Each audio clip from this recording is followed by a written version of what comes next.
Bonjour, bienvenue à Eurosport International. Aujourd'hui, je vais faire mes prédictions pour les séries 2022 de la LNH qui s'amorcent et on a tous les matchs confirmés. On sait qui affrontera qui en série, qui aura l'avantage de la glace, etc. Alors, vous voyez à l'écran, c'est quoi les matchs, c'est quoi le bracket et comment est-ce que tout ça se passe. Alors, commençons dans l'Ouest avec une confrontation entre les Prédateurs et l'Avalanche du Colorado.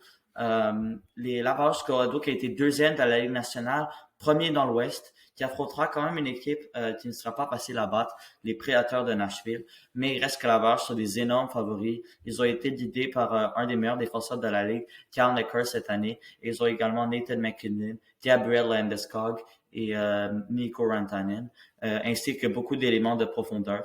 Donc l'Avalanche est clairement favori pour cette série. Par contre, les Prédateurs qui ont un autre, il y a deux des meilleurs défenseurs de la ligue dans cette confrontation, Cal McCarr et Roman aussi. Les deux qui s'affronteront, ça risque d'être fort intéressant. Moi, je pensais que Nashville avait des très bonnes chances avec UC Saros dans les buts. Par contre, on a appris qu'il sera blessé de 4 à 6 semaines, donc pourrait manquer la majorité partie de cette série. En fait, toute cette série. Donc, ça va quand même être plus facile pour l'Avalanche. Par contre, les Prédateurs de Nashville ont une équipe robuste et ils ont une équipe avec beaucoup de profondeur. Et souvent, ces petites équipes surprennent des fois parce que justement, ils jouent en équipe, ils jouent physiquement. Et je pense que les Prédateurs de Nashville, ça peut être ce genre d'équipe. Déjà, j'ai dit, ils ont le meilleur défenseur de la Ligue, mais en plus, ils ont Matt Duchene, qui a eu une saison de 40 buts cette année, Philip Forsberg, ainsi que beaucoup d'éléments de profondeur. Par contre, reste que l'Avalanche est favori, mais il va falloir prouver qu'on est capable de gagner en série, vu qu'on n'a pas passé la deuxième ronde depuis 2001 du côté de l'Avalanche. Par contre, je pense quand même l'Avalanche, ils ont prouvé cette saison qu'ils sont une bonne équipe. Et je pense qu'ils vont battre les Prédateurs de Nashville en 6 matchs pour avancer en deuxième ronde. Ensuite, il y a une bonne confrontation entre le Wild du Minnesota et les Blues de Saint-Louis. En fait, je pense qu'il y a seulement eu 2 points qui a séparé ces deux équipes en classement. Donc, ça risque d'être une série incroyablement serrée. Le Wild est mené par Kirill Kaprizov, mais il faut dire que c'est une équipe qui a beaucoup de cœur et c'est une équipe qui travaille en groupe. Donc, une équipe plutôt bâtie pour les séries, en plus d'avoir deux excellents gardiens en Cam Talbot et Marc-André Fleury, qui vont clairement pouvoir faire du beau travail. Reste à voir qui va les amorcer, ces séries. Mais tout indique que ce sera Fleury malgré une bonne séquence de Cam Talbot.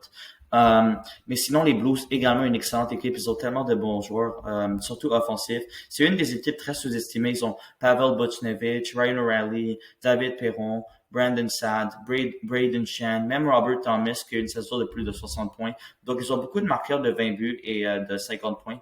Donc, c'est quand même, ça c'est encore une bonne profondeur à l'offensive et justement une de ces offensives très estimées dans cette ligue.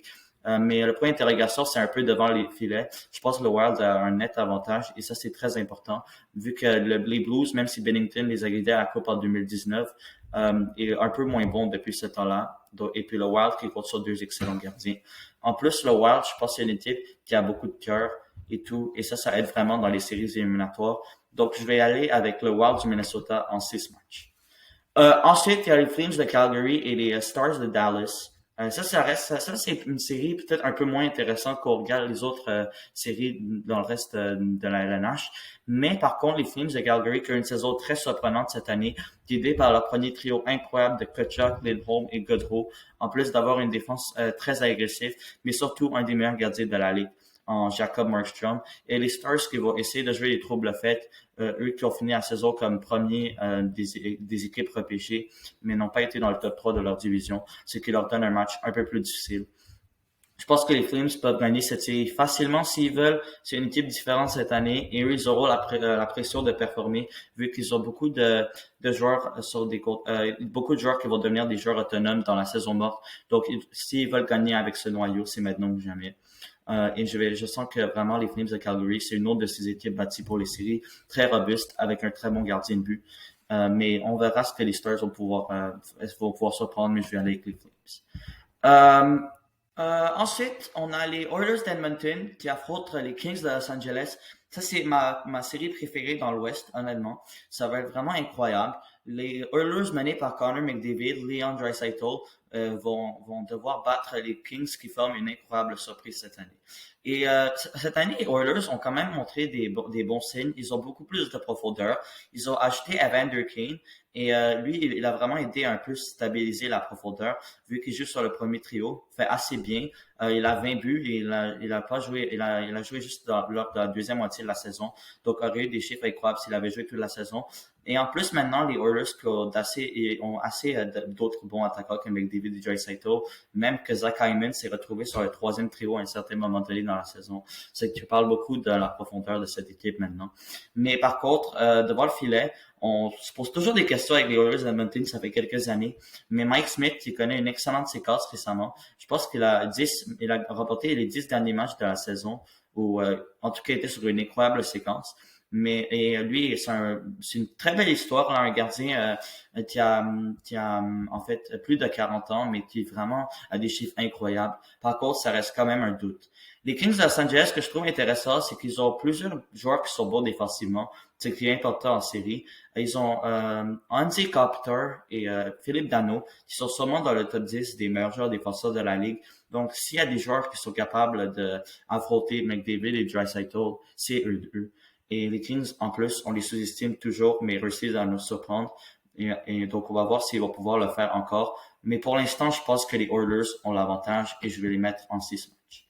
Donc maintenant, pour le nombre de matchs, j'avais dit l'Avalanche en 6, le Wild en 6, les Flames en 5. Je pense plutôt que ça va être une série facile. Et les Oilers en 6.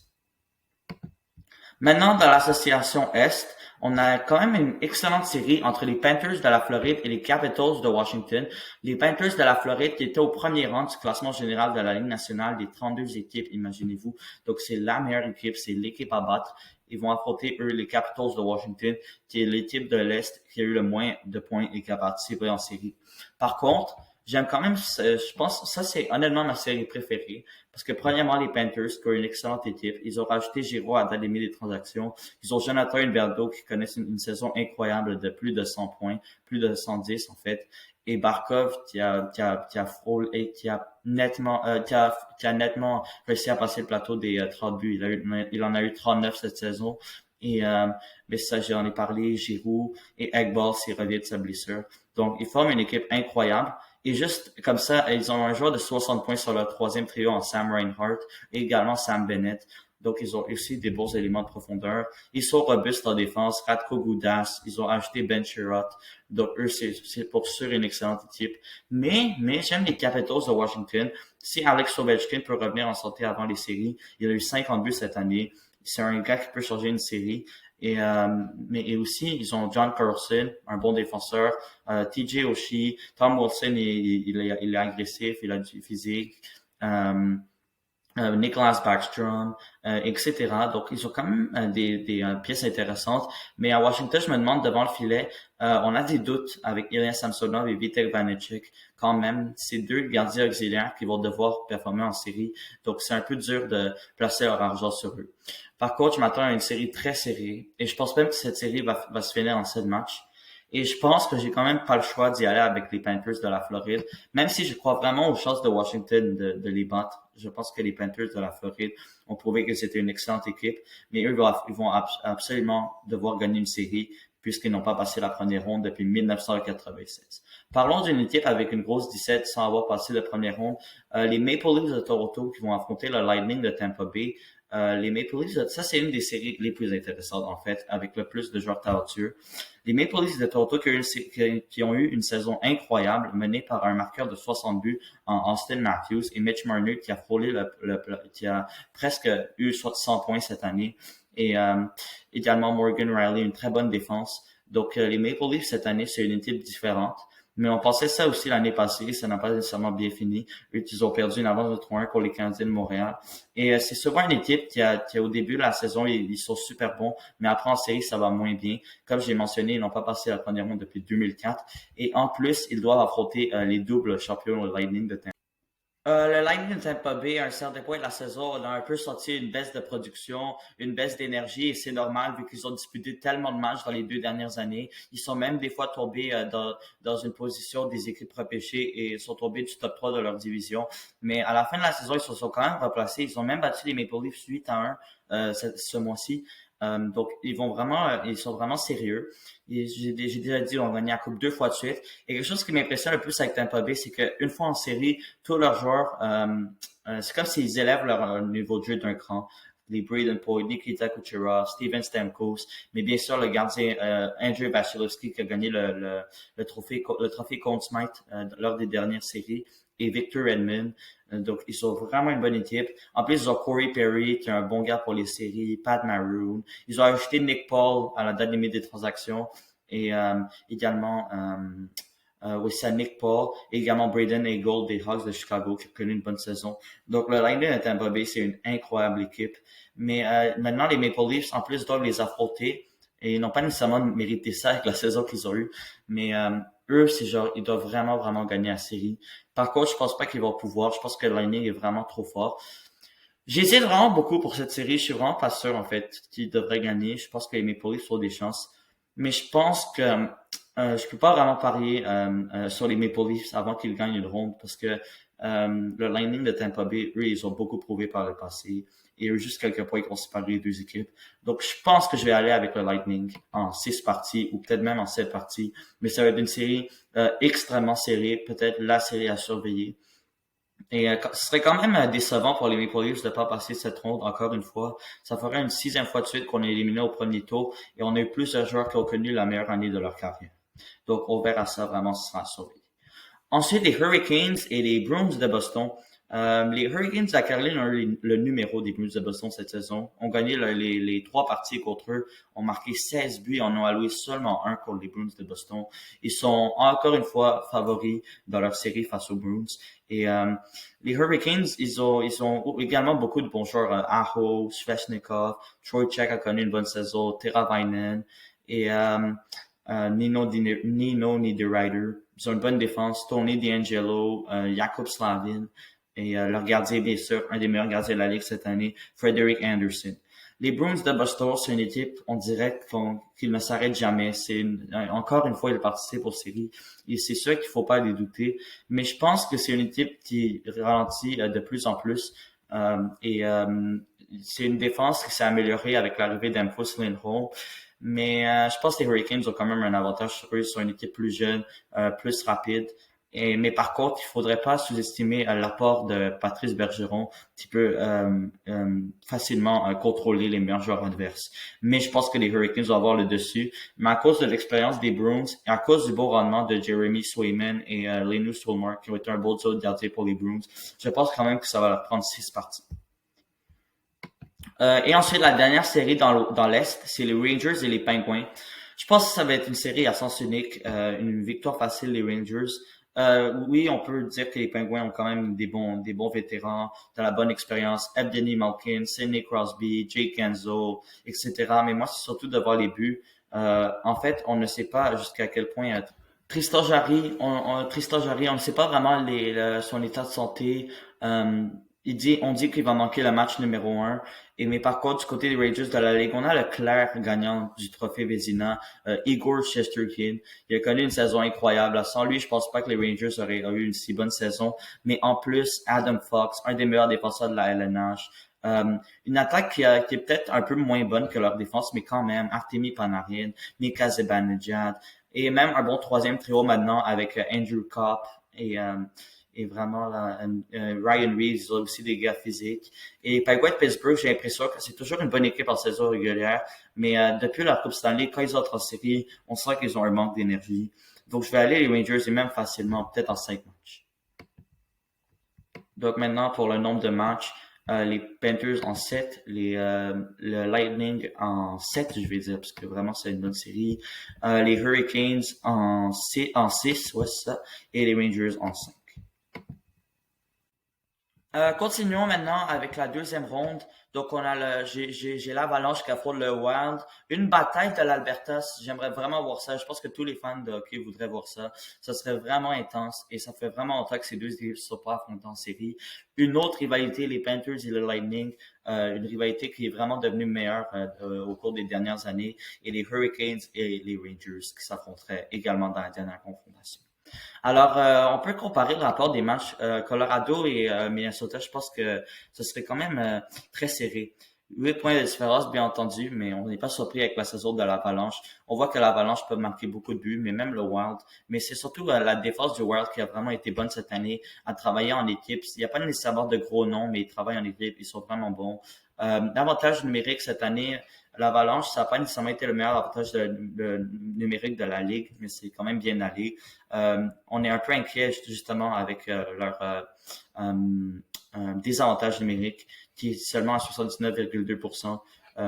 Mais c'est quand même extraordinaire. Mikko Rantanen qui mène avec les points pour l'Avalanche, tandis que c'est Kaprizov pour le Wild du Minnesota. Mais je pense le Minnesota va rendre cette série très serrée. C'est une équipe qui va travailler très fort. Ils vont bloquer les tirs. Ils vont donner des mises en échec. Et c'est pas nécessairement un style que l'Avalanche aime. Je sais, ça va peut-être paraître vraiment bizarre pour beaucoup de personnes, mais j'ai vraiment l'impression que cette équipe de Minnesota peut nous surprendre et aller loin. Donc, je pense qu'ils vont battre l'Avalanche. L'Avalanche, quand même, c'est une excellente équipe, donc bien sûr, ce serait pas du tout une surprise s'ils gagnent. Mais je pense que les gardiens peuvent faire une tellement grande différence. Darcy Kuemper est un très beau gardien pour l'Avalanche. Et je pense que si l'Avalanche rencontre le Wild, peut-être qu'il y aura pas tant de buts, à cause justement que les deux équipes ont eu des très bonnes défenses. Et puis, je pense que cette série va aller genre jusqu'à la fin. Ça va probablement prendre 7 matchs. Mais mais bien sûr, vraiment, le Minnesota savent qu'ils vont être les underdogs, l'équipe qui n'est pas favorite dans cette confrontation, mais on sait de quoi ils sont capables de faire. Et si on continue à travailler en équipe, tout est possible. Et je pense vraiment que le cœur gagne souvent en série. C'est pour ça que je pense que le Wild va être favori. Mais en même temps, on sait que l'Avalanche doit absolument gagner. Et l'Avalanche est différente cette année. C'est une équipe qui est beaucoup plus sérieuse. Donc, c'est quand même dur de les éliminer en deuxième ronde, mais je crois vraiment au Wild du Minnesota. Ensuite, pour la bataille de l'Alberta, ça aussi, j'ai envie d'y aller avec une prédiction surprenante, vu que j'aime vraiment les Oilers. Mais il faut dire que les Flames sont quand même favoris dans cette série, vu qu'ils ont, comme j'ai dit, Markstrom, Tkachuk, ils ont beaucoup d'agressivité, de physicalité. Et les Oilers, par contre, qui ont une excellente offense. Mais je pense justement, à cause de la défense, à cause de votre filet, faut quand même prioriser les Flames de Calgary. Mais j'ai comme le sentiment que si les Oilers d'Edmonton ont ce sentiment, ils se disent, OK, les gars, on doit gagner pour Draisaitl, on doit gagner pour McDavid, on doit se surpasser, on doit prouver aux gens, s'ils se mettent en équipe, vraiment, ça peut être vraiment dangereux, comme peut-être le Canadien l'année passée. Il y a toujours une équipe comme ça. Je sais pas si ça va être laquelle cette année, mais je pense que les Oilers ont beaucoup de talent, mais en plus, s'ils veulent, peuvent avoir beaucoup de cœur. Et c'est inspirant de voir des joueurs comme McDavid, Draisaitl. Je pense que c'est une bonne année pour se mettre au sérieux pour eux. Mais je pense que c'est quand même dur de parier contre les Flames de Calgary. Donc, je vais aller avec les Flames contre le Wild du Minnesota. Ensuite, les Panthers et le Lightning, quelle série incroyable. Je pense qu'il y a plusieurs partisans de hockey qui veulent voir ça. L'année passée, le Lightning de Tampa Bay avait battu les Panthers en 6 matchs, dans la première ronde. Mais ça a été surtout les gardiens qui ont fait la différence. Vasilevsky qui a eu le dessus sur les Panthers qui ont dû utiliser 3 gardiens. Ça marchait vraiment pas bien.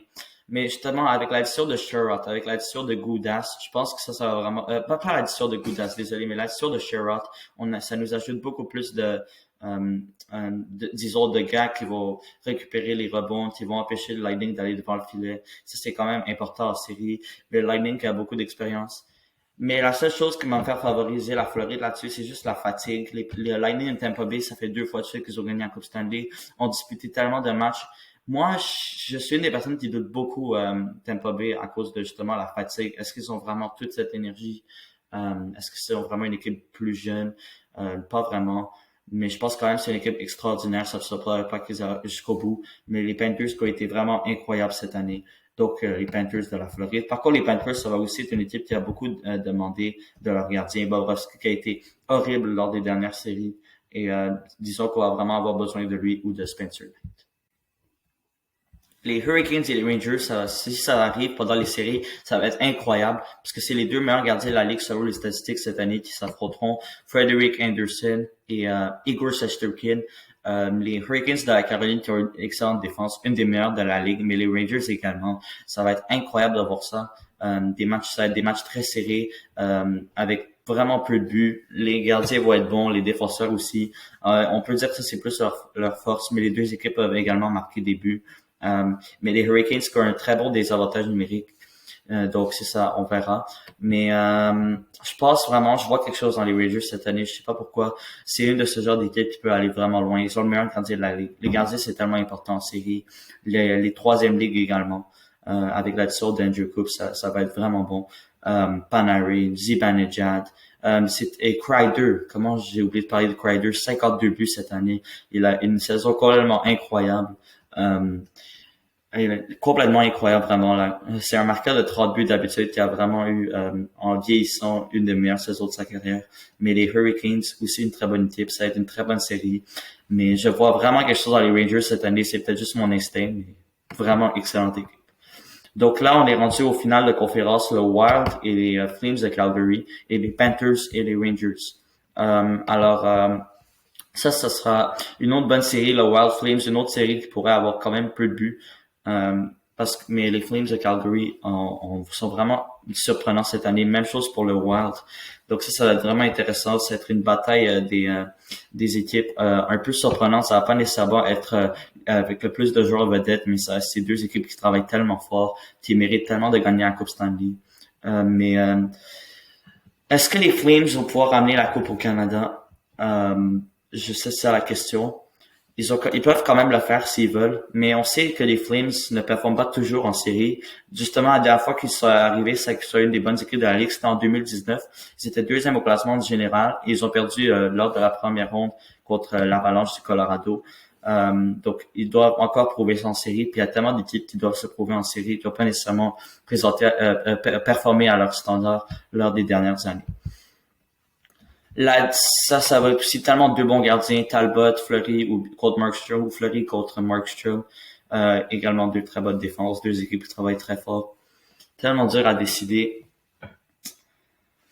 Je pense peut-être les Flames de Calgary parce qu'ils ont un tout petit peu plus de profondeur que le Wild du Minnesota à l'attaque, mais ça va être tellement serré. Et c'est également tellement du hasard. Il peut arriver tellement de choses comme des blessures, même des appels des arbitres, des fois qui signalent pas beaucoup de pénalités. Ça dépend de tellement de choses, la chance, mais je pense que c'est les Flames de Calgary.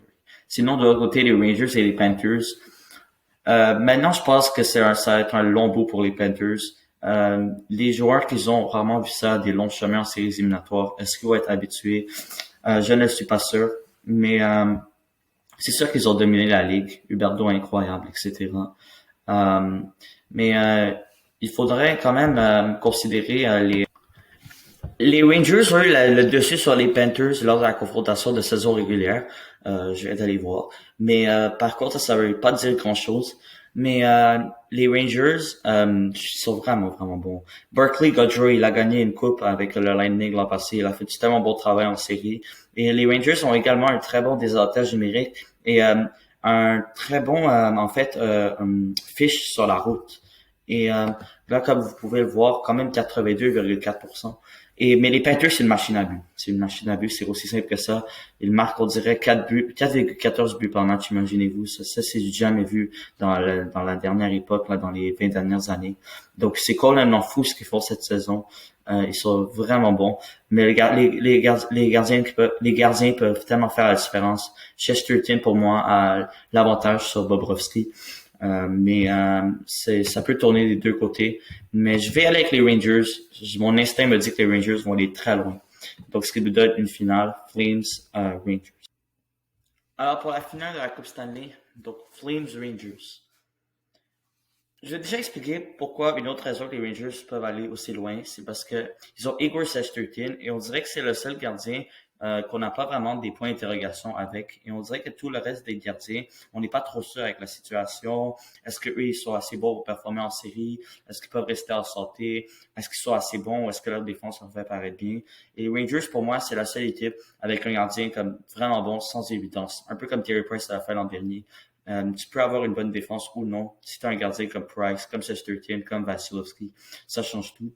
Et les Rangers, en plus, qui ont quand même une bonne défense. Adam Fox, quand même le meilleur de la ligue. Mais ouais, c'est ça. Les Flames de Calgary, par contre, quand même un autre bon gardien, Jacob Markstrom. Donc en finale, ça va être très intéressant. Mais j'aime ça. J'aime les gars comme Gaudreau, Shore, pas Shore, désolé, Coop, Cup, Andrew Cup. C'est vraiment des gars qui peuvent aider. mais ça, Panarin, Kreider. Mais Lafrenière aussi commence à être quand même bon dans les récents matchs. Donc les Rangers peuvent aller loin. Et mon instinct me dit que les Rangers vont gagner. J'ai toujours quelque chose à chaque série éliminatoire. C'est tellement dur de prédire. Donc des fois mon instinct m'aide et j'ai vraiment l'impression que les Rangers vont gagner la Coupe Stanley, puisqu'il va probablement se prendre plusieurs personnes, vu que bien sûr les favoris c'est les Panthers, les Hurricanes, l'Avalanche. Et ça, c'est les trois plus grands favoris, clairement.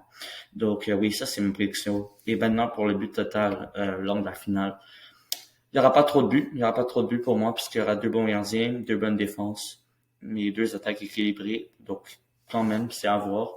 Mais disons que cette série finit en 6 matchs, peut-être. Disons qu'il y aura comme quatre buts par match, plus peut-être deux ou trois. Donc, 4 fois 6, ça donne 24. Environ, peut-être, je mettrais 28 buts. Voilà. C'est fini. J'ai donc fait mes prédictions. Merci de m'avoir écouté et mettez dans les commentaires si vous voulez qui vous croyez qui peut gagner la Coupe Stanley.